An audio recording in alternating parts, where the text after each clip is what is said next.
Hey, everybody, and welcome to episode 55 of the Galactic Window Space Podcast. My name is Nick, and sometimes when I enjoy a stuffed crust pizza, I am known as the Orbital Alliance.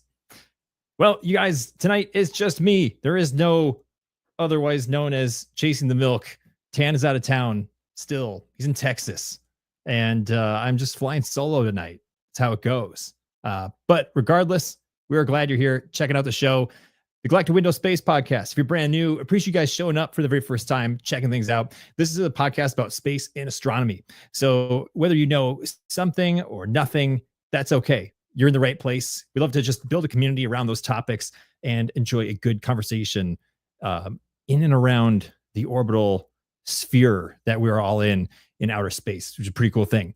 If you don't know me, like I said, my name is Nick, and I make space content here on the internet. So if you like astrophotography or podcasts and discussions about space, you can come follow me at the Orbital Alliance on your favorite social media platforms. I'll be right there, ready to say hi. But tonight is just like every other podcast episode we've ever had. We love to engage with the live chat as we stream our episodes live here on YouTube. So I'm going to turn over here and say hello to everybody who's tuning in. What's happening, chat? Welcome in. I see 13 of you guys tuning in live on YouTube. Fantastic to see all you here. Also, Tan joining in the chat as he is resting on vacation. Yeah, you guys also probably realizing something's a little bit different too. My look is a little bit different, right?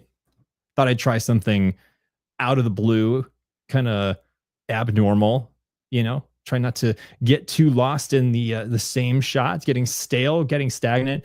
I decided to shift up the room a bit for you guys so you can see something different. And after 2 weeks ago, when Tan and I were in the Joshua Tree National Park area in California, we streamed live from there. So if you missed that, go check out episode 53.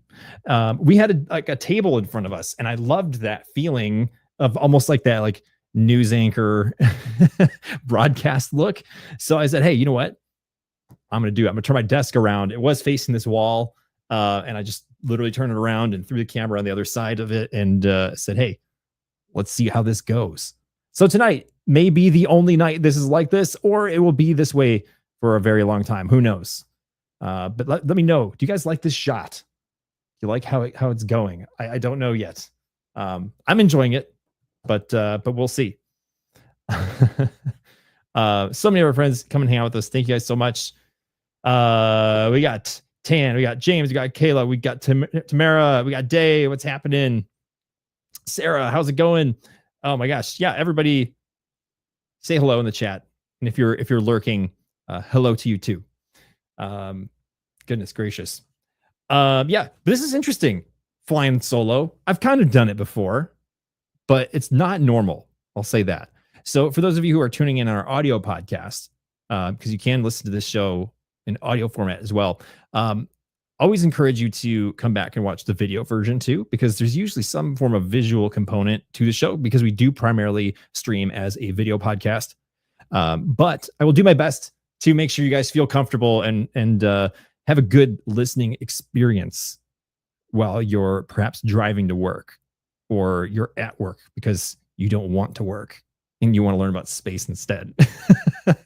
But yeah, I think being by myself is a good exercise. It's a good exercise in communication and good practice for keeping a conversation going, even though it's literally just me in my room by myself and you guys hanging out in the chat. Yeah, let's kind of get into some of these spacey topics for you tonight. Will probably be a shorter show. I can't imagine me standing by myself. This will go for 3 hours, but you never know. So I thought tonight would be great. We could talk about some hot space news topics that have been rolling around in the stratosphere. But it's always helpful, right? Like the space news world is always like churning with crazy things all the time. Literally every day there's something new. And I do my best to stay informed as I can. And I miss a lot of things because, you just can't take in every bit of happening as one person. So I know that's likely how you guys are too. So if you guys don't really know what's going on in the space world, I've got your back. And I'm going to read off a couple of things that I found that I thought you guys would find interesting in the space world today. And do not hesitate to contribute to the Space News Report here in the live chat if you guys want to contribute. If you guys know something cool that's been happening, definitely drop in the chat. Let us know, because I might miss it, and other people likely would like to know as well. All right. Something cool that happened. There are the first images ever of the solar poles coming in, particularly the South Pole, I believe, because we've only ever been able to observe the sun kind of straight on. We have probes, we have satellites, we have things we've sent. We use telescopes, Earth-based telescopes, Earth orbit telescopes, all different sorts of apparatuses. Apparati? Is that the plural for apparatus, or is it apparatuses? I digress. There are lots of ways to view the sun, and of course, it being the dominating source of light, because it's literally a fusion reactor in outer space. You have to have special optics to view this thing. We typically can only maintain that planar orbit around it, like we're all in the same plane, and we've never ventured in such a way to go off of that plane, that level balance, that viewpoint, that perspective, particularly because the way that we launch things requires gravitational assists from other celestial bodies in the solar system, like planets or moons, or our moon, to get around places much more quickly. So we have to kind of stay in that trajectory, and we can alter it, but sometimes you lose a little bit of momentum. And I'll be honest, I don't totally understand exactly how we did this right now to justify it, but you have to be a little bit off of that planar, that level plane, to be able to see from an angle underneath the sun to get an image of it. But this is critical. So the European Space Agency, or ESA, their solar orbiter spacecraft provided unprecedented images of the sun's south pole, taken at a 17-degree angle below the solar equator. These images reveal chaotic solar magnetism in the polar region, offering new insights into solar dynamics. Later in 2025, the mission is expected to capture images of the sun's north pole, with even clearer views anticipated as the spacecraft adjusts its orbit. So why is this important? And this is just me speculating, because I don't have further information myself, but it's like mapping a celestial body. Like, imagine only studying planet Earth, but never going to the poles, never going to Antarctica or the Arctic regions, and just assuming you know everything about planet Earth, but missing like 20% of it. That would be a gross misjudgment of a celestial body. And you'd be making an assumption about an ecosystem or how that planet or body works. And in this case, a star, our one star, the one chance we have to actually study a star up close without going into interstellar space and spending hundreds of lifetimes traveling to get there. We have the chance to view it almost immediately. And we have never seen these top and bottom portions of the sun. It's going to give us so much information about how stars form, how stars work, and how they function. Because when we analyze the patterns of the plasma and the solar activity, the way it ejects matter into space, we get kind of, we learn so much about the lifespan of a star, the activity, the way it breathes and it exists in space, and how it interacts with us. We can kind of connect the dots that way. So now imagine getting this extra data. We might learn some breakthrough information about how stars form and how they exist, and maybe how they die. You might not know anything about that, and now maybe they're just getting this extra look, like, wow, we didn't know that it turns this way, or it does that. It's really exciting. I'm really excited. So you guys, seeing the south pole of the sun, super cool. And you can find these images online. So definitely Google that when you have the chance, perhaps after the show. It'll be great. Yeah, Richard Jones here in the chat. Let's feature this comment. Like, we have little knowledge of our oceans. Exactly.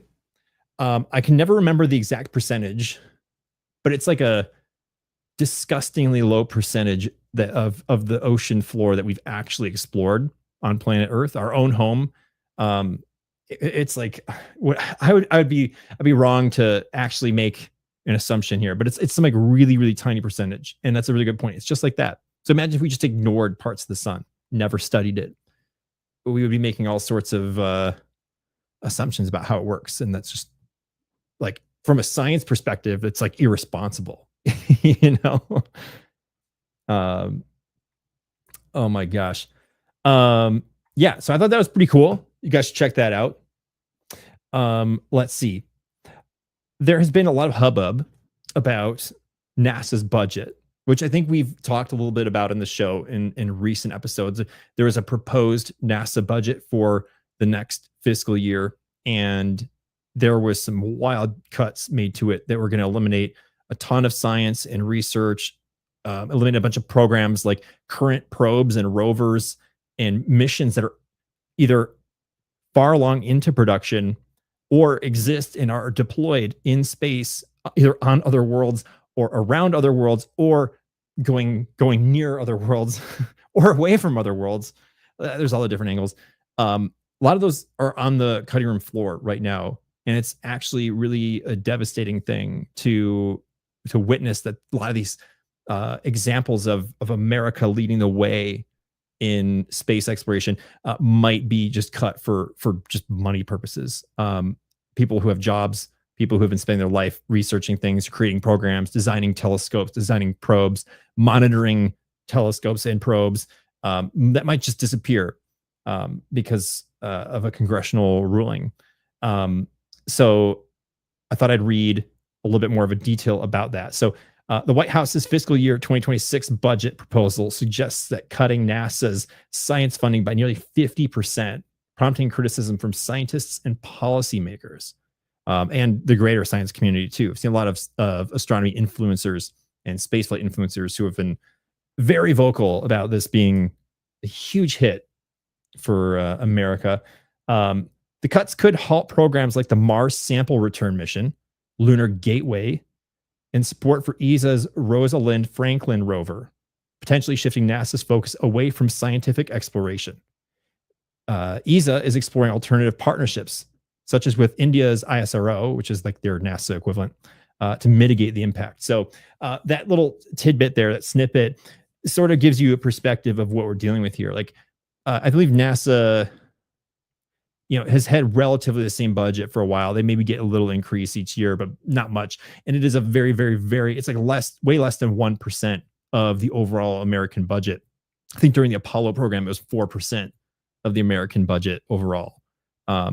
So it has received less and less and less as the years goes on, even though the dollar amount increases, so to speak. But this has been a really huge topic because as an American, growing up with, American heroes in space, astronauts, either on the moon or on the space shuttle or on the space station, America discovers this on this planet, or takes the first image of Pluto, or smashes into an asteroid. Like, all those exciting, inspirational moments literally are not going to be happening anymore, or they are going to be reduced to some level of a way less impactful effort. And so it's a really hot topic. It's evolving. I don't think it's actually locked in yet. I don't think it's been approved. Correct me if I'm wrong, but that is something that has been hitting the news. You guys may have been seeing that, and it's really sad, but it's relevant and it's current events. So worth hearing, worth learning about, worth paying attention to. And we probably should dedicate maybe a whole episode to that, at some point. Honestly, we could. And certainly if we get the right guest on to talk about it, I think it could be helpful to lend some more perspective. Let's see here. Oh, this is another big one too. I know recently the Axiom 4 commercial spaceflight mission to the International Space Station has been delayed. And there is, I think, initially some problems with the Falcon 9 rocket that they wanted to mitigate before they launch, which is normal. That happens all the time, pretty frequently with rockets, but they play extra cautiously when there are humans on board, when there's a crew going to space on a rocket. So they delayed it. But then there was an even longer delay because of potential threats of leaks aboard the International Space Station. So let me read the snippet here. Axiom 4 mission launch delay due to ISS air leak. NASA and Axiom Space postponed the Axiom Mission 4 to the International Space Station, initially set for June 2025 due to a persistent air leak in the Russian Zvezda module. And the delay, compounded by a Falcon 9 propellant leak, allows NASA and Roscosmos to assess the module's pressure stability. The mission, commanded by former NASA astronaut Peggy Whitson, includes ISRO astronaut, let's see if I can pronounce this, Shubhanshu Shukla as a pilot. So there is a lot going on here. This is a potentially historic mission. It's the 4th commercial space flight for Axiom Space, which is a private company who's partnered with SpaceX to bring humans to the space station to do research and scientific study, and have other purposes too with commercial astronauts, these people who pay or get opportunities to be paid to go to space. And these are multi-day missions. They're a lot longer. They're not quite space tourists. They're kind of something in between. They are kind of professional astronauts. They train, and they have a mission and they have jobs, and they do partner with NASA. So it's like not quite NASA level astronauts, but they're also not, I don't want to say this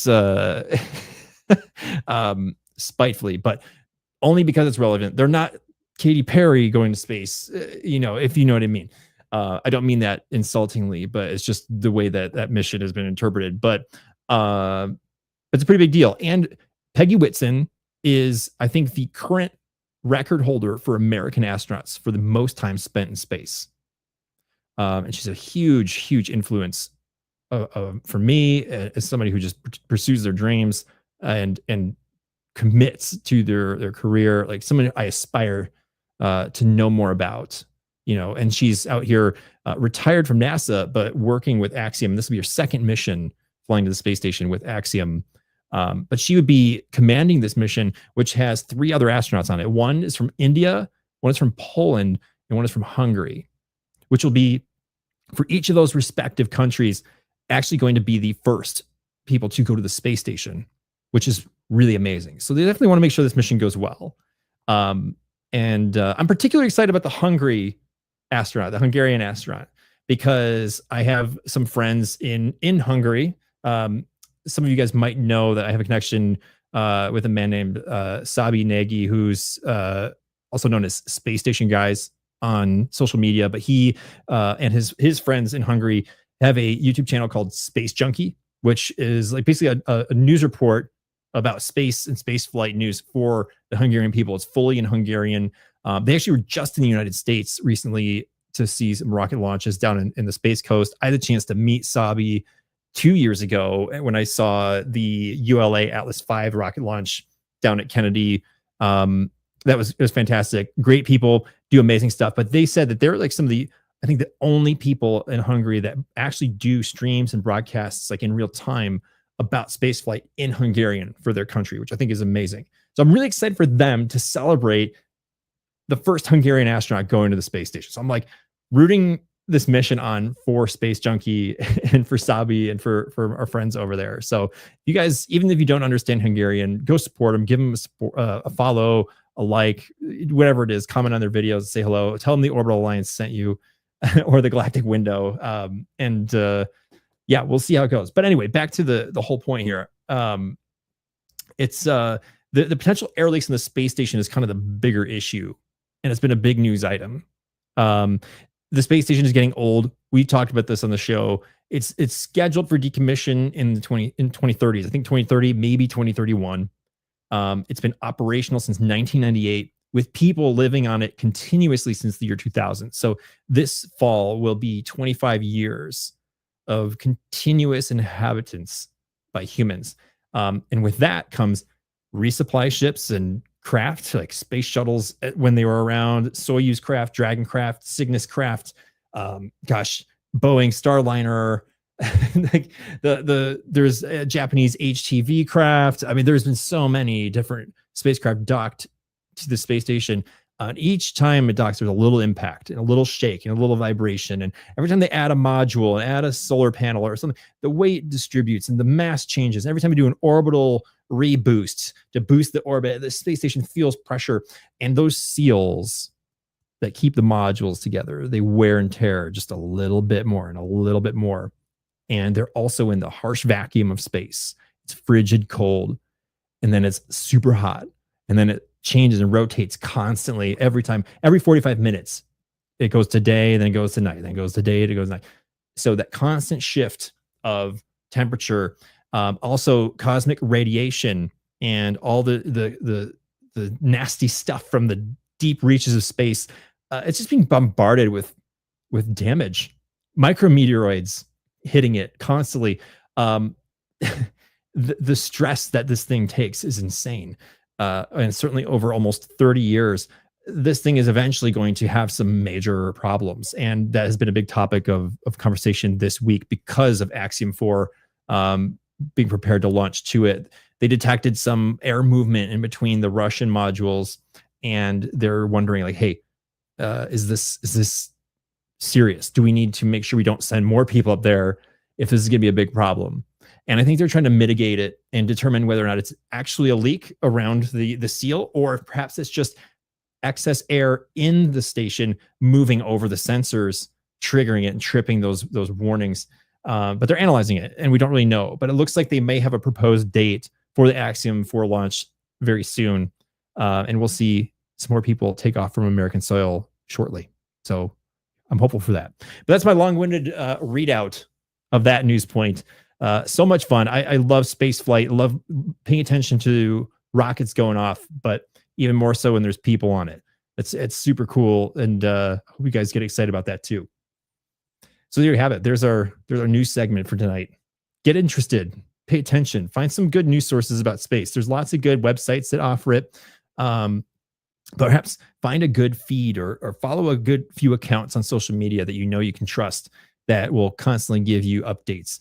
For me, I have a few reporters that I follow on social media that are great sources for what's currently happening. And some of them are traditional news media. Some are like, social media influencers, but either way, I trust them. I know what they're doing, and they want to make sure everybody is informed accurately and fairly. So very exciting, to say the least. Now, I haven't completely ignored the chat here, so I'm going to tune in with you guys and check it out. How are you guys doing? What's happening? What's happening in all your worlds? Where are you guys viewing from tonight? Where's my water? Because I'm a little bit parched.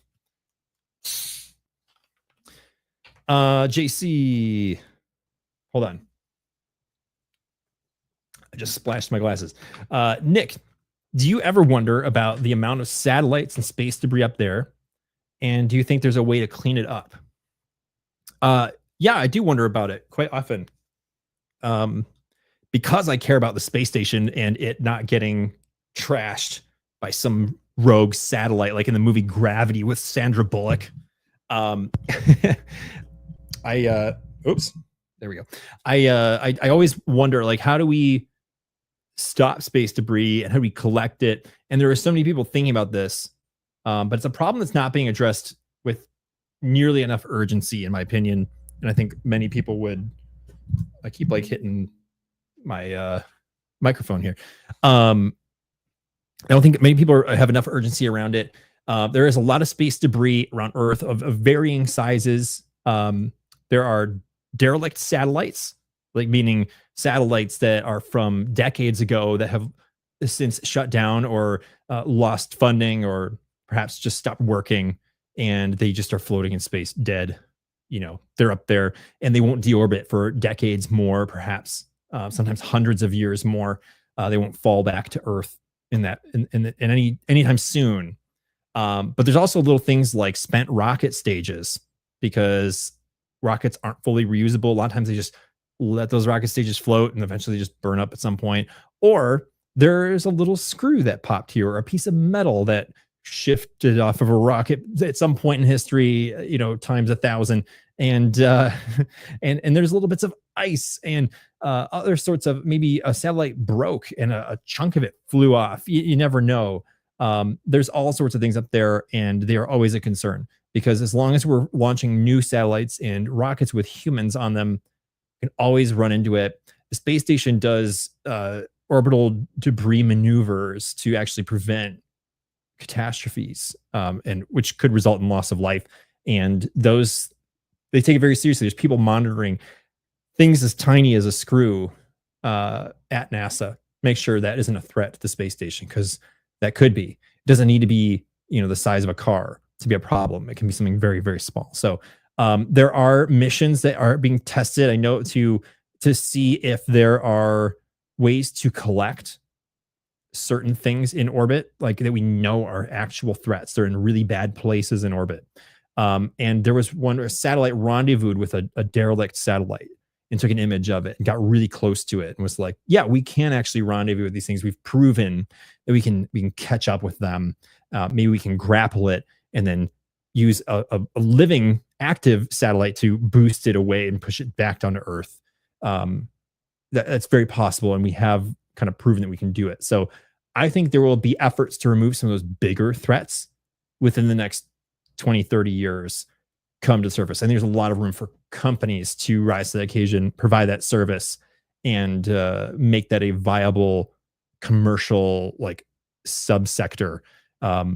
But it's going to take time, and we need to make sure that rockets are cheaper to launch at that point. So we're going to have to do that first, in my opinion. But I think the sooner we figure out how to get rid of debris, the better. It's not like we can just put a giant fish net up there and collect it like we can with plastic in the ocean. It's not the same, because all of these things are literally bullets traveling at 17,500 miles per hour. And you don't want to mess that up. So, and they're all going in different directions, and it gets crazy. But I think there are different tiers. Like there's different levels. There's certain parts of Earth, low Earth orbit, that are cluttered more than others. But there are certain areas, I think, that are protected, kind of like where the space station is, where there's way less launched into that area, because obviously there's humans regularly up there. They don't want to pollute that with more stuff. So below the space station, above the space station, probably a lot more dense debris field. So I love this. Sarah in the chat says, you can probably make a whole rocket from the space debris. I bet you can make several. Just add fuel and you can go. That's true. I love that so much. Tamara coming in says, by the way, I swear 2 days ago I saw a big shooting star. I read that totally wrong. It was so bright, red orange, just as the sun was down. No way. That's super cool. To the best of my knowledge, the way that a meteor burns, the color dictates perhaps its composition. And I can never remember which one is which.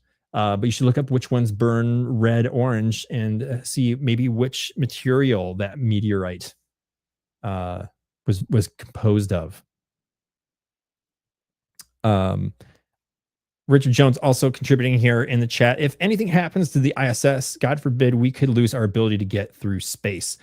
That is interesting, because if the ISS perhaps had a catastrophic ending and it blew up into pieces, it would most certainly pollute a large chunk of our space with very large dangerous pieces of debris, and that would pose a threat to any future space exploration, period, which would be very, very sad.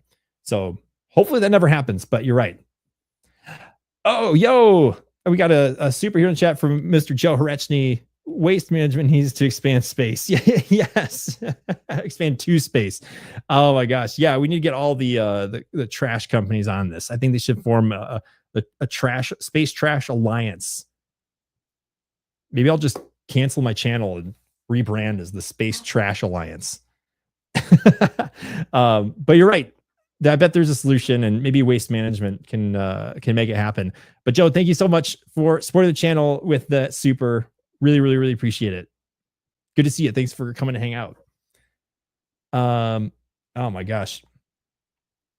You guys, thank you for participating in the chat. Hopefully the stream's holding up. I don't know why I'm getting a low quality stream warning here on my screen. So let me know how the quality is on YouTube. Let me know in the chat. Let's see. Tony coming in. I don't know if you're still hanging out, man. Says in the chat, do you ever wonder if Anne Hathaway is still alone in Interstellar? I can make all sorts of claims, but I know the answer you want to hear. So, but I will give you my interpretation. I just want Interstellar 2, so I don't have to think about it. That's where my brain is. So hopefully we don't have to think about it anytime soon. Oh my goodness. Dude's face is in high quality.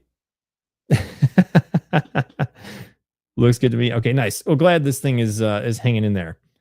Let's see. A couple more comments coming in here. Let me read another one.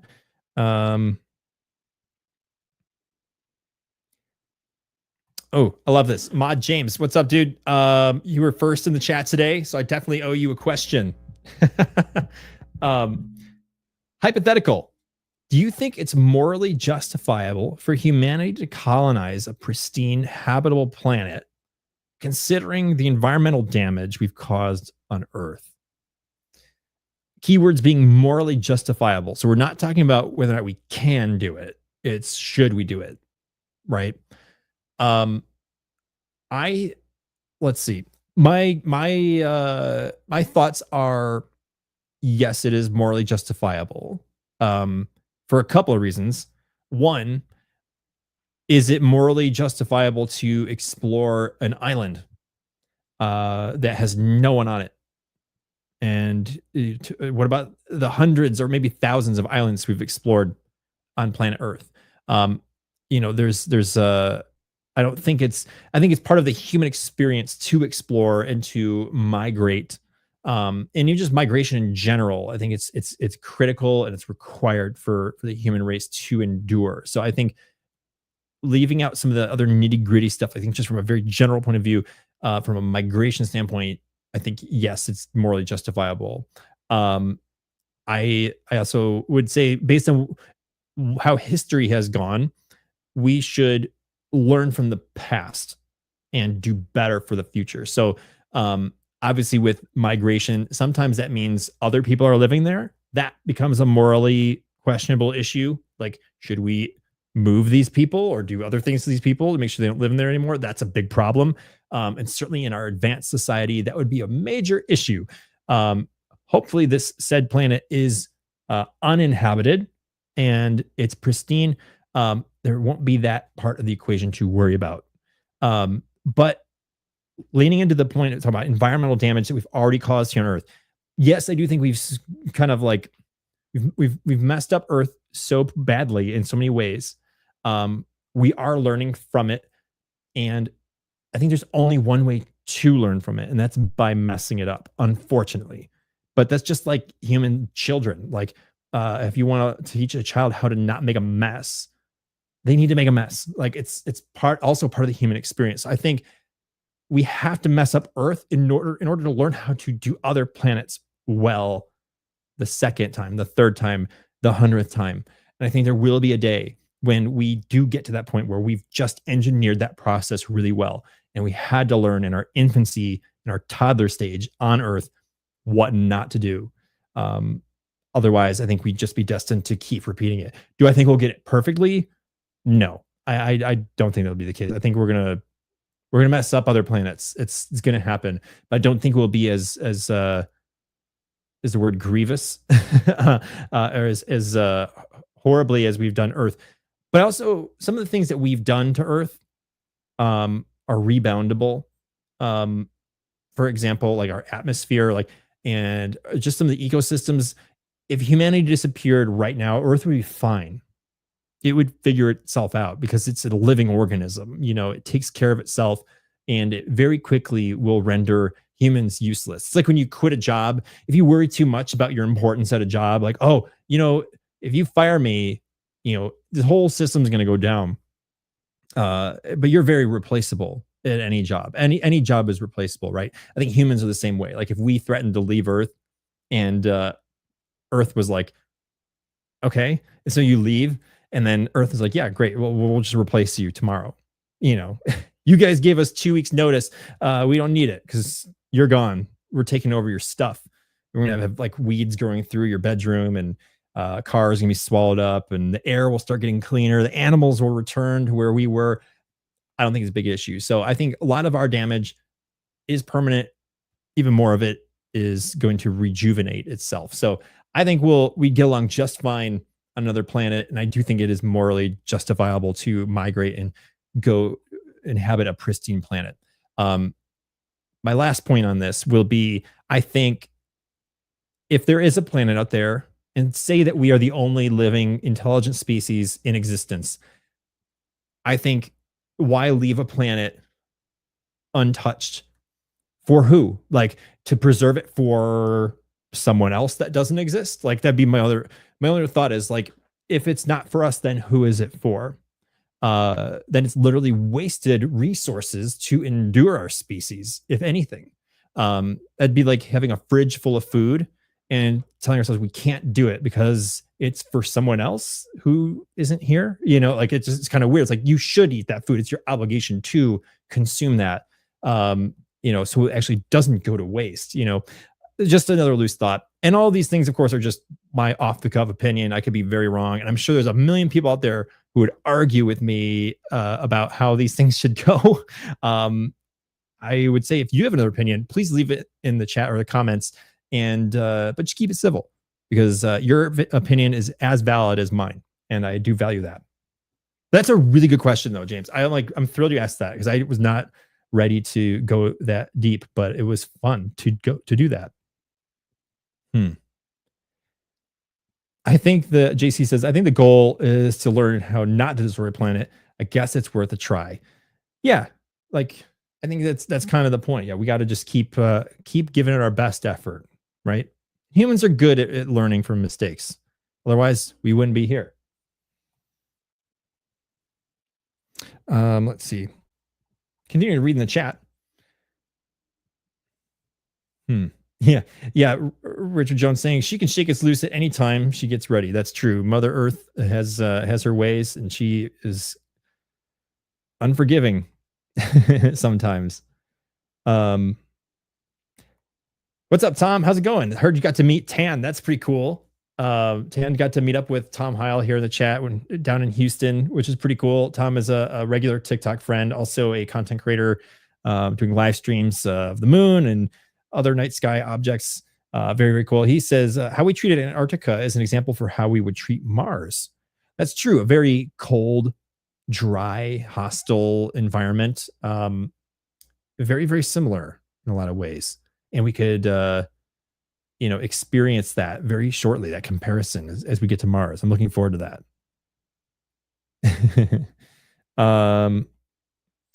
Yeah, very, very cool.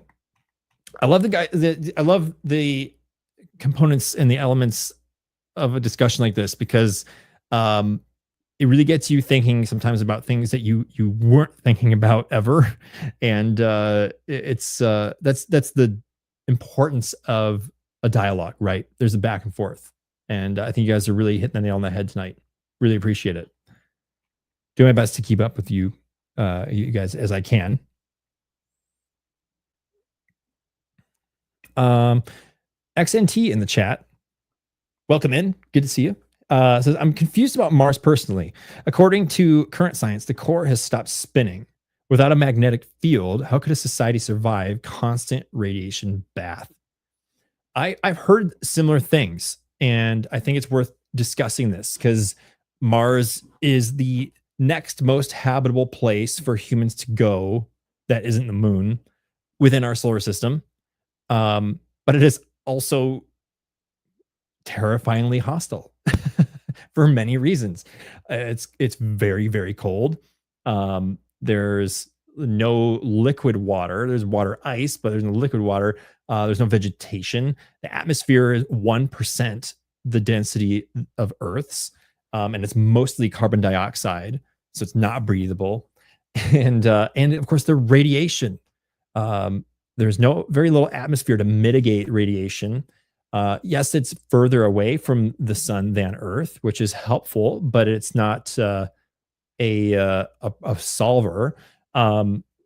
the magnetic core, or the magnetism, which Earth has, a molten core that's spinning all the time, is constantly mitigating radiation because that magnetic field repels it in space. Mars doesn't have that because I believe they've studied that the core does not, move to generate that magnetism. Living underground is going to be the biggest help, actually creating barriers. So having tunnels and systems that put people, habitants underground, is going to be the best way to mitigate that, because we'll never solve that. Like, there's no way for us to engineer a planet that way. But holy smokes, I'm seeing we got raided on Twitch right now, you guys. AKA raid from our friend Kiffer. Oh my gosh, this is crazy. What's up, everybody? How's it going? We got 40 people in the stream right now, because we do stream on Twitch as well, and typically we've got like one person viewing, if that. We're primarily on YouTube, but oh my gosh, thank you guys so much for showing up, aka raid. I see you guys all in the chat here. Let's feature some of these people here. Cozy, what's going on? Kiki, how's it going? How's it going, my friend?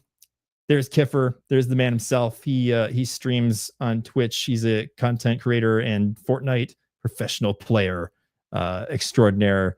You guys go support him for sure on Twitch. Give him a follow. Oh my gosh, Danny, and we got Wave. What's up, Wave? Oh my gosh, Freezer. Oh my gosh, hello, Dollface. Oh my gosh. Okay, yeah, there it is. What's good, brother? You guys, this is so cool. I really appreciate you guys coming and hanging out tonight and saying hello in the chat. I know this is probably a bit of a deviation from your video gaming content, but nonetheless, glad you're here checking out space and astronomy, because that's what the cool kids like. Dude, this is so cool. Shout out to all the AKA raids in the chat. Whether you're on YouTube, put a W in the chat for AKA. So cool. Got to run, have fun tonight. Yeah, we'll see you later, Kiffer. Peace, brother, and thank you everybody for coming by. Let me give you guys a quick pitch about what the show is about, if you are hanging out and checking out what's going on, because I know, like I said, this isn't Fortnite. My name is Nick. I'm known as the Orbital Alliance on social media, and I'm a content creator for space and astronomy videos and pictures. So I do astrophotography. I take pictures of the night sky, and I host this podcast, the Galactic Window Space Podcast. Streams every night, or every Monday night. Oh my gosh, every night. That'd be crazy. Every Monday night, 9 p.m. Central on YouTube and Twitch. And then we post the audio versions on Spotify, Amazon Music, Apple Podcasts later, after the fact. They come out later in the week. So whatever your listening tastes are, and if you want to learn about space in some capacity, you don't have to know anything. Just tune in, come have fun. But we also like to participate in the chats here on YouTube and even on Twitch. So you can grow in community with people as well, focused on all things cosmos, which is super cool. Because who doesn't want to know more about the night sky, right? Like it's available to every single person on planet Earth for free. You don't need to know anything, pay anything. You just walk outside in a clear night, look up, and be like, "What is that? Why is that moving? I don't even know what that is." Like, every one of us has questions, and we love to help answer as many of those as we can. So the chat is a huge component. So yeah, really, really big fun time here in the space and astronomy world. So tonight we've been covering news, space news, and we're just kind of having a good interactive discussion in the chat. Probably wrapping up here in the next like 10, 15 minutes. But it's been so much fun, and I'm glad there's just so many people chilling with us.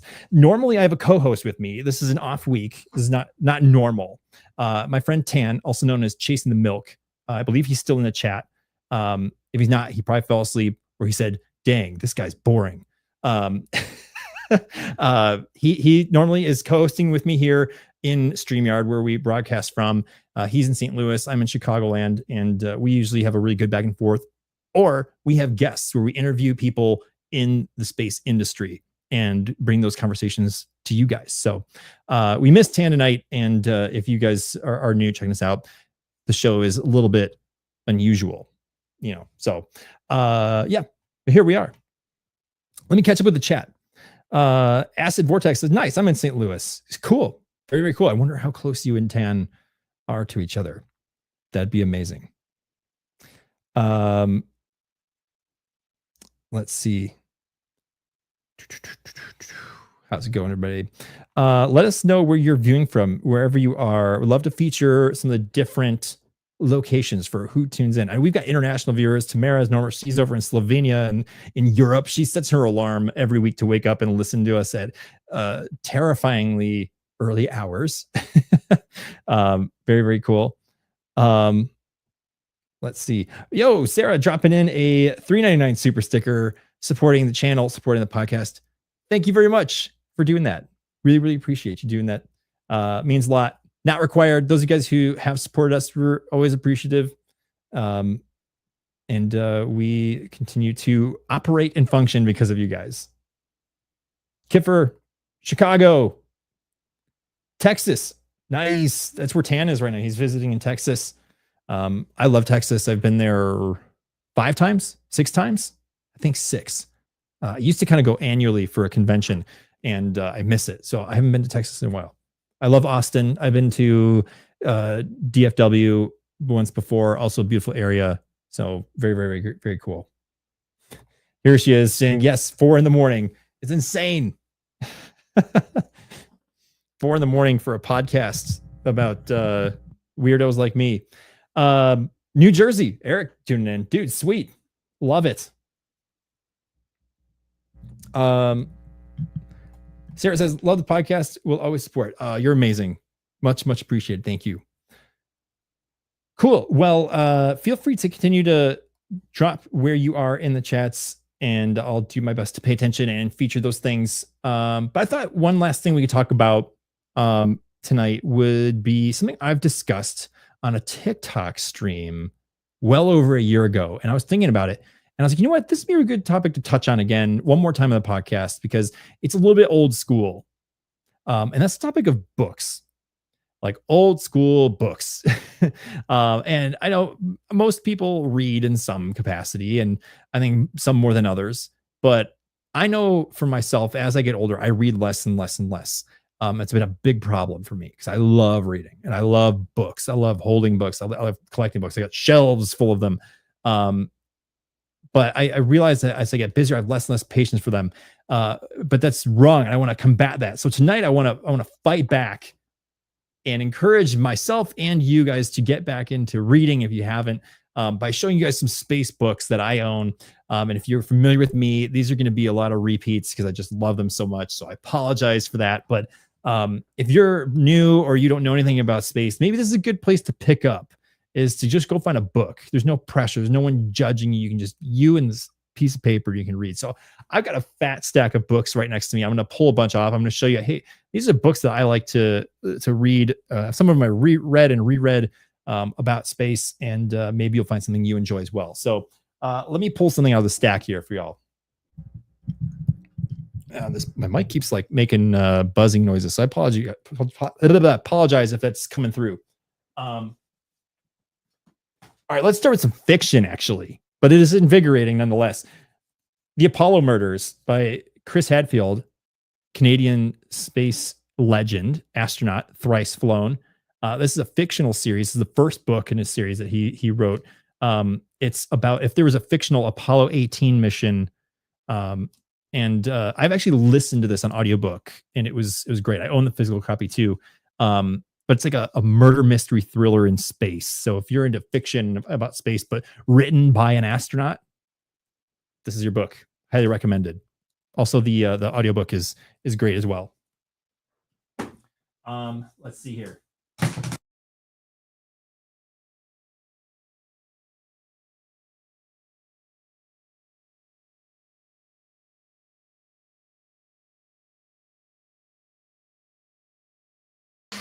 Oh no. Can you guys hear me? I lost my camera. Am I back? Can you see my stormtrooper up here? Oh my gosh. Okay, bear with me for a second. For some reason, I lost my camera.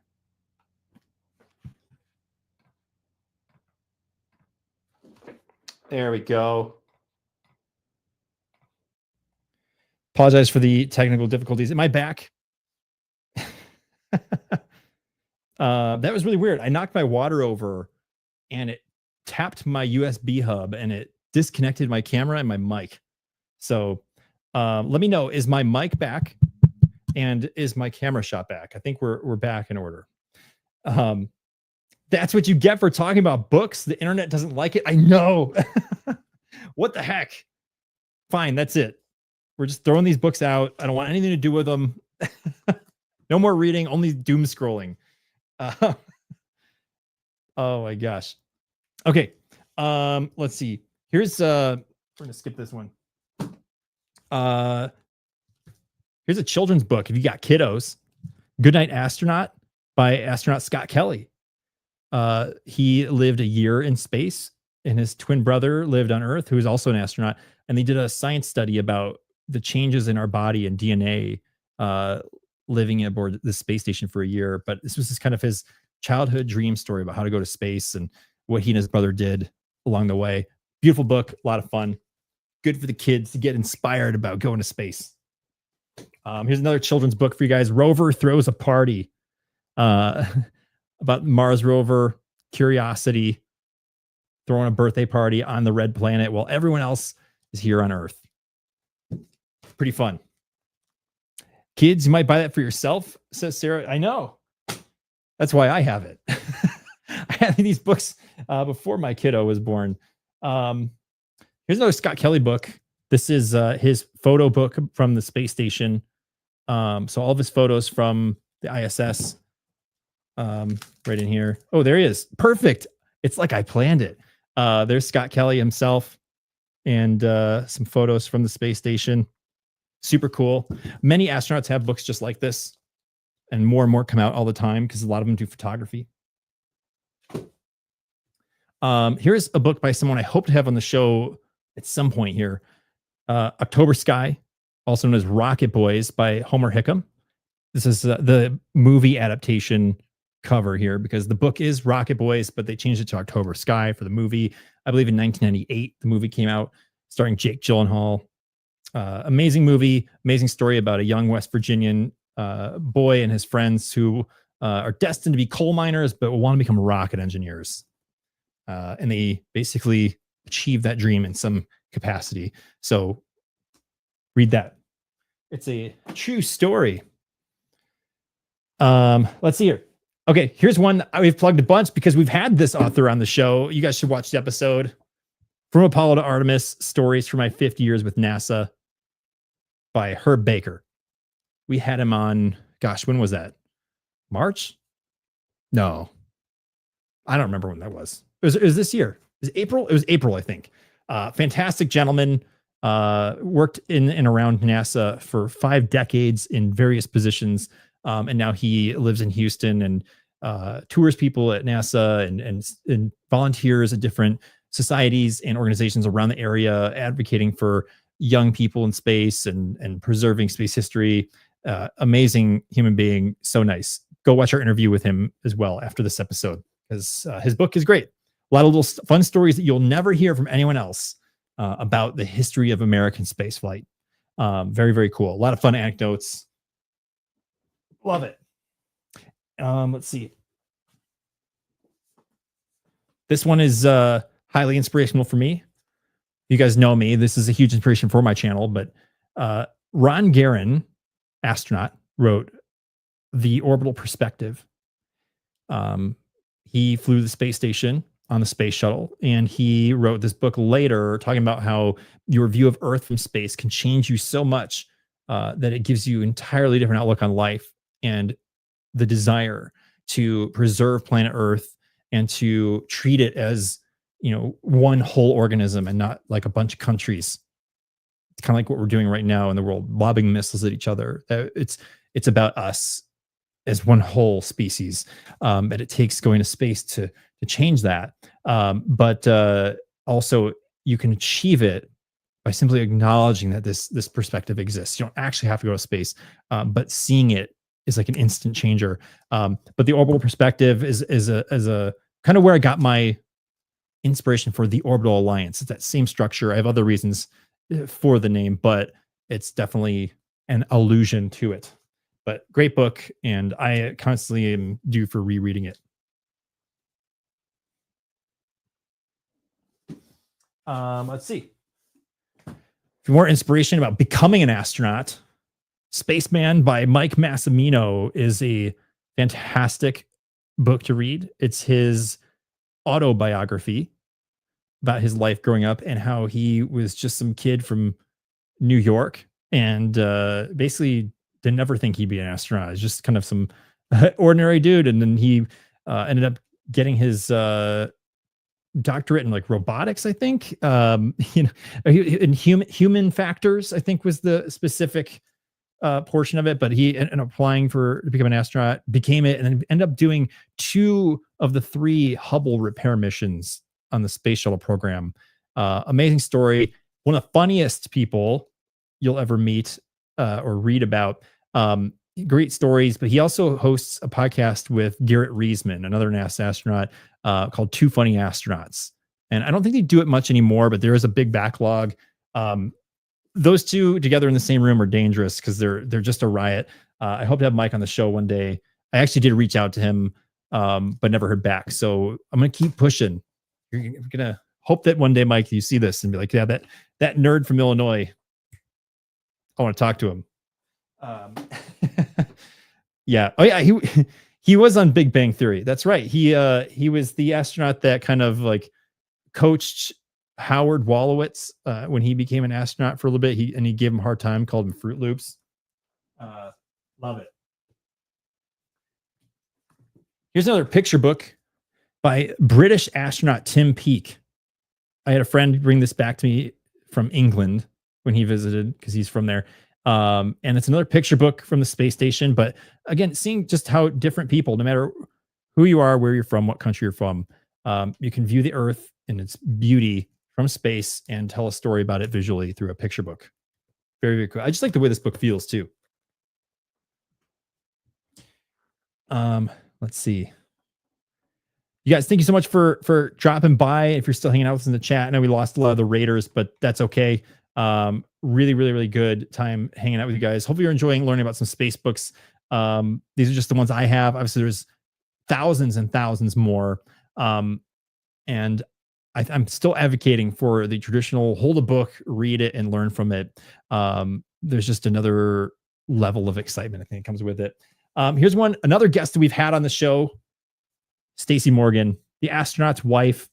She is the wife of Drew Morgan, NASA astronaut, and she was brilliant. She wrote this book talking about how your spouse does these things like live in space for 6 months at a time, or travel away from home during a pandemic, or be deployed to a foreign war zone, and what it's like to raise a family, as basically or effectively as a single parent, getting to make your own decisions, how that affects you with your joy and your connection to your spouse and your family. Really, really good personal edge for like the maybe perhaps less glamorous side of the astronaut's experience, is the spouses, whether you're a husband or a wife. It affects you, and that doesn't make it to the surface as often. You mainly just see the astronaut be kind of hailed as a hero, and that's amazing. But the reality is that families often take a huge hit when they're training for months at a time, or they're in space in a very, very dangerous, hostile place for months on end, or for a year. How do you handle that? How do you cope with it? What does it do to you? And who do you call upon to support you in those hard times? Great book. And we did have her on the show last year, and phenomenal conversation. Fun fact though, she was not deployed. Well, her husband was deployed to Kwajalein Atoll in the Pacific, which was 18 hours time different from us. So we pre-recorded that show because she was on an island in the middle of the Pacific at the time, which was super cool. But she actually just moved away. They're back in the United States. So Drew got redeployed to the US stateside. So for the Army. So they're back, but cannot recommend this book enough. One of my favorites for sure. And she's just super nice. Another astronaut autobiography, The Ordinary Spaceman by Clayton Anderson. His story is one of those rare NASA stories where applying for to become a NASA astronaut is just like, so unbelievably difficult. Thousands and thousands of people apply, and only a handful get selected every couple of years for the next astronaut class. But I think Clayton Anderson applied something like 15 times or something, and eventually got the call and became an astronaut. Like, classic example of a never give up story. Doesn't matter who you are. Rejection, rejection, rejection, rejection doesn't mean you're out of the game yet. Really challenging. Covers some of those harder points in space history, but well worth the read, and very inspirational for chasing your dreams, no matter who you are, no matter what profession. Recommended. This book got sent to me by a Canadian book publisher, which is super cool. The Earth in Our Hands, which is another picture book from French astronaut Thomas Pesquet. And he has flown several times to the space station, I believe twice now. And this book is huge. It is so cool. Full color pages. There's pull-out pages, and they're kind of sorted by all the different focuses. So air, land, sea, those kinds of things. Oceans. I can't remember what all the things, but even just the space station pictures just get me. This is my favorite shot of the whole book. Look at this. This was taken from either a Soyuz craft or a Dragon craft. I think it was the Dragon, then the second mission that he went on recently. Very, very cool. I love this book. It's like the ultimate coffee table book for you guys. So The Earth in Our Hands, Photos from the International Space Station by Thomas Pesquet, French astronaut. The Scholastic Alliance. That's basically what we're turning into. We're a book advocacy channel now. Oh, that's so good. Acid Vortex, thank you so much for tuning in. Thanks for coming by. Glad to have you here. Last book for tonight, you guys, and I'm going to wrap it up.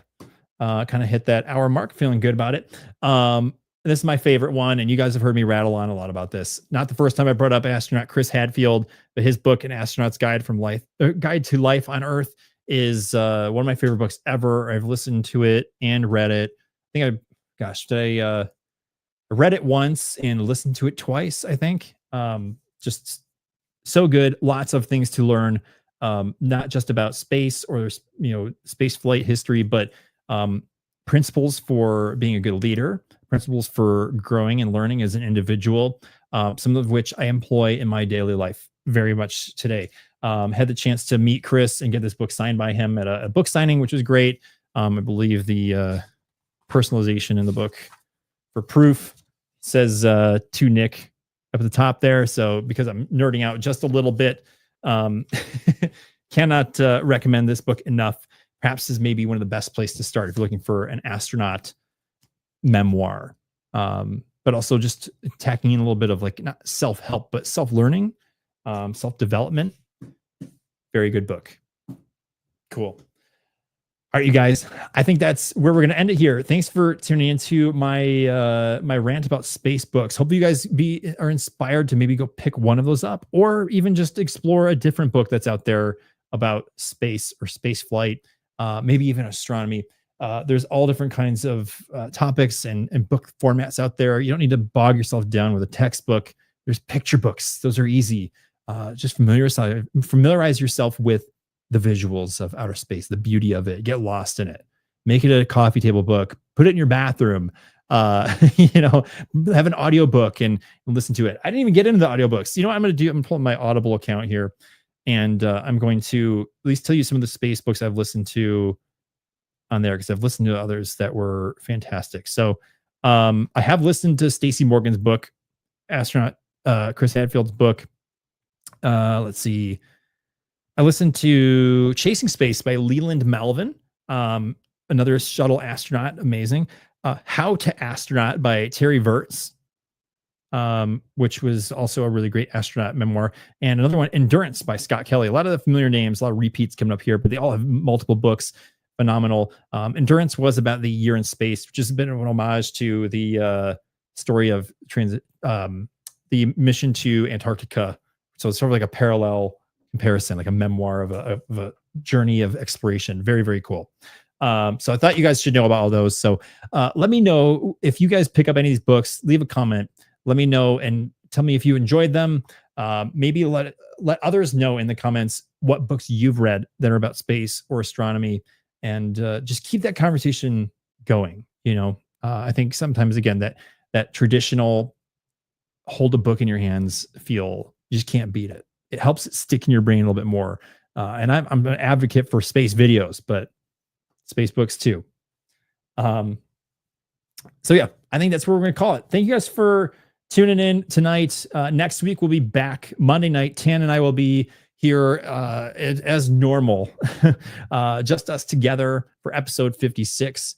And we do have some updates and announcements to talk about regarding the program that we're actually pretty excited about. Some changes that we're going to be rolling out in the next couple of weeks or months. So be sure you're back here for 56 so you can experience those things firsthand, be the first to hear about it. So there's that. But hope you guys enjoyed the show tonight. Thank you very much for tuning in. And again, next week, that's the 23rd, 9 p.m. Central here on YouTube and Twitch. And then, of course, audio episodes, your favorite podcast platforms, wherever they're found. All right, you guys, have a fantastic week. And you know the drill. We will see you all on the other side.